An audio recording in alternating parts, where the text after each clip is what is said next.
નમસ્કાર મિત્રો, સ્વાગત છે યુટ્યુબ ચેનલ વાર્તાનો ખજાનોમાં। આજે આપણે સાંભળીશું એક ભક્ત અને ભગવાનની સરસ મજાની વાર્તા, શ્રદ્ધાની શક્તિ અને પ્રભુની પ્રતીક્ષા। સેંકડો વર્ષો પહેલાની આ વાત છે। ઓડિશાનું પવિત્ર ધામ જગન્નાથપુરી, જ્યાં સમુદ્રની લહેરોનો અવાજ અને મંદિરમાં ગુંજતા શંખના નાદ વચ્ચે ભક્તિનો એક અનોખો પ્રવાહ વહેતો હતો। આ દિવ્ય નગરીમાં એક પરમ ભક્ત રહેતા હતા, જેમનું નામ હતું માધવદાસ। માધવદાસ પાસે નહોતી કોઈ મોટી સંપત્તિ કે નહોતું કોઈ મોટું સામાજિક માનપાન। તેમની પાસે જો કોઈ સૌથી કિંમતી વસ્તુ હોય તો તે હતી સાક્ષાત જગન્નાથ પ્રત્યેની તેમની અતૂટ શ્રદ્ધા। તેઓ એક નાની અને સાદી કુટીરમાં રહેતા હતા। સૂર્યોદય પહેલાં ઉઠીને સમુદ્રમાં સ્નાન કરવું, ભીના વસ્ત્રે જગન્નાથના દર્શન કરવા અને પછી આખો દિવસ પ્રભુના ભજનમાં લીન રહેવું, આ જ તેમનો નિત્યક્રમ હતો।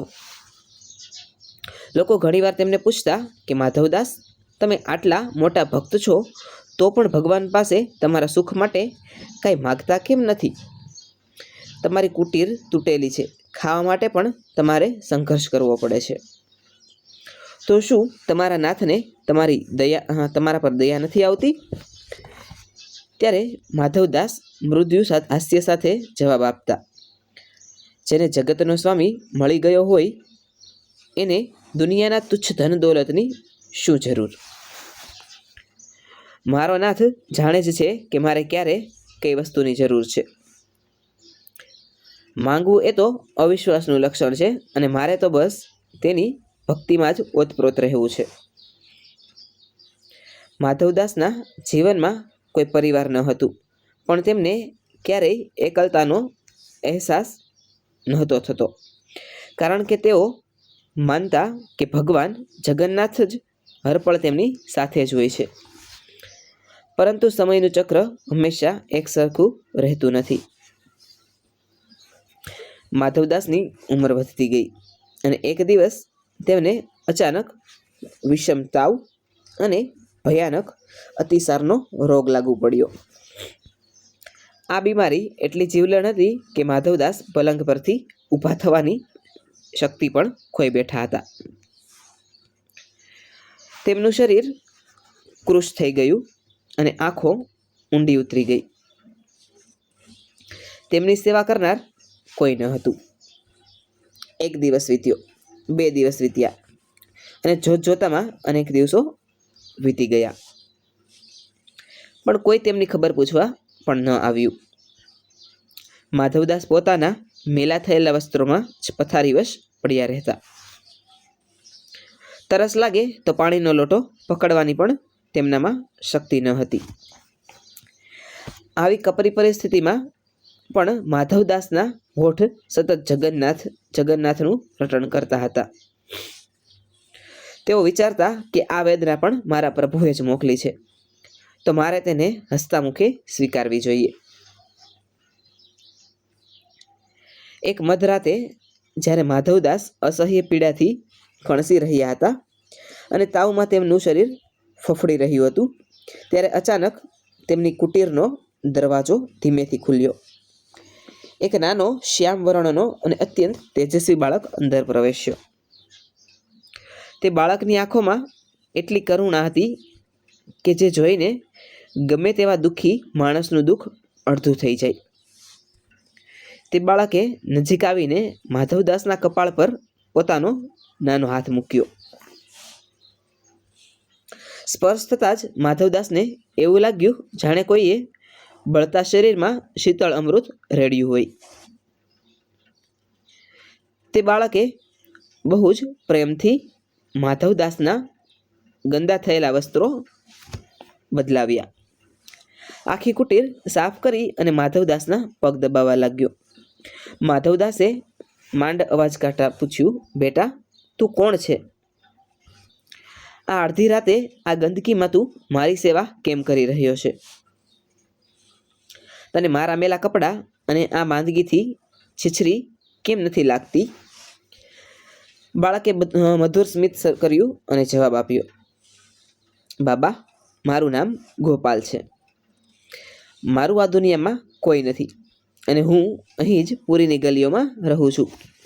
તમારી સેવા કરવી એ મારો ધર્મ છે. તમે ચિંતા ન કરો. હવેથી હું તમારી સાથે જ છું.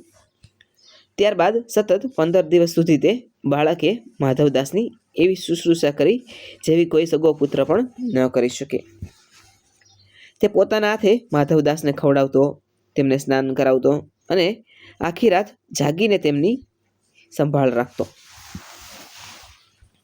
ધીમે ધીમે માધવદાસની તબિયતમાં સુધારો થવા લાગ્યો. પણ જેમ જેમ તેઓ સાજા થતા ગયા તેમ તેમ તેમના મનમાં એક પ્રશ્ન ઉઠતો ગયો કે નાનકડો બાળક આટલી નિસ્વાર્થ સેવા કેવી રીતે કરી શકે? તેના ચહેરા પરનું તેજ કોઈ સામાન્ય મનુષ્ય જેવું ન હતી લાગતું. એક દિવસ જ્યારે ગોપાલ તેમના પગ દબાવી રહ્યો હતો ત્યારે માધવદાસે તેનો હાથ મજબૂતીથી પકડી લીધો. તેમની આંખોમાંથી અશ્રુધારા વહી રહી હતી. તેમણે પૂછ્યું, બેટા ગોપાલ, હવે તું તારું સાચું ઓળખ આપ. મારો ભગવાન મને ક્યારેય એકલો ન મૂકી શકે. તો શું તું જ મારો એ નાથ છે? ક્ષણભરમાં જ આખી કુટીર દિવ્ય પ્રકાશથી ઝળહળી ઉઠી અને તે બાળકે પોતાનું સાચું સ્વરૂપ પ્રગટ કર્યું. સાક્ષાત ચતુર્ભુજ ભગવાન જગન્નાથ શંખ, ચક્ર, ગદા અને પદ્મ ધારણ કરીને માધવદાસની સામે ઊભા રહ્યા. આ અદ્ભુત દ્રશ્ય જોઈ માધવદાસ સ્તબ્ધ થઈ ગયા અને રડતા રડતા પ્રભુના ચરણોમાં ઢળી પડ્યા. તેમણે ગદગદ કંઠે કહ્યું, હે પ્રભુ, તમે તો આખા વિશ્વના માલિક છો. તમે મારા મેલા કપડાં ધોયા, તમે મારી ગંદકી સાફ કરી. મને પામર જીવને કારણે તમે આટલું કષ્ટ કેમ વેઠ્યું? જો તમે ઈચ્છત તો શું મારી બીમારી એક પળમાં મટાડી ન શકત? ત્યારે ભગવાને બહુ મર્મસ્પર્શી જવાબ આપ્યો કે હે મારા પ્રિય ભક્ત, હું તો હંમેશા ભક્તનો જ ગુલામ રહ્યો છું. તે જે બીમારી અને પીડા વેઠી છે તે તારા જ પૂર્વજન્મના કર્મોનું ફળ હતું. જો મેં તારી બીમારી ચમત્કારથી મટાડી દીધી હોત તો તારા એ કર્મોનું દેવું બાકી રહી જાત અને તે ચૂકવવા માટે તારે ફરીથી મનુષ્ય જન્મ ધારણ કરવો પડત. હું નથી ઈચ્છતો કે મારો પરમ ભક્ત ફરીથી આ સંસારના જન્મ અને મરણના ફેરામાં ફસાય.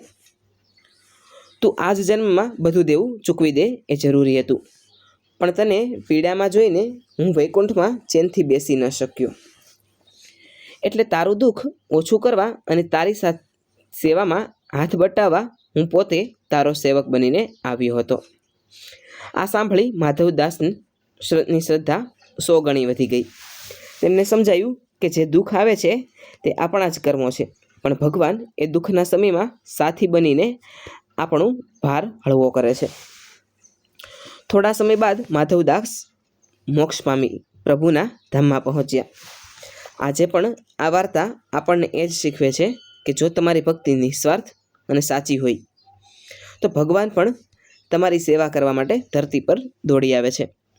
સાચી ભક્તિ એટલે શરતો વગરનું સમર્પણ, જ્યાં ભક્ત પ્રભુની મરજીમાં જ પોતાની ખુશી શોધે છે. આજની વાર્તા આપને કેવી લાગી છે એ નીચે કોમેન્ટ સેક્શનમાં અવશ્ય જણાવજો. આવી જ એક નવી વાર્તા સાથે આવતીકાલે ફરીથી મળીશું. Thanks for watching.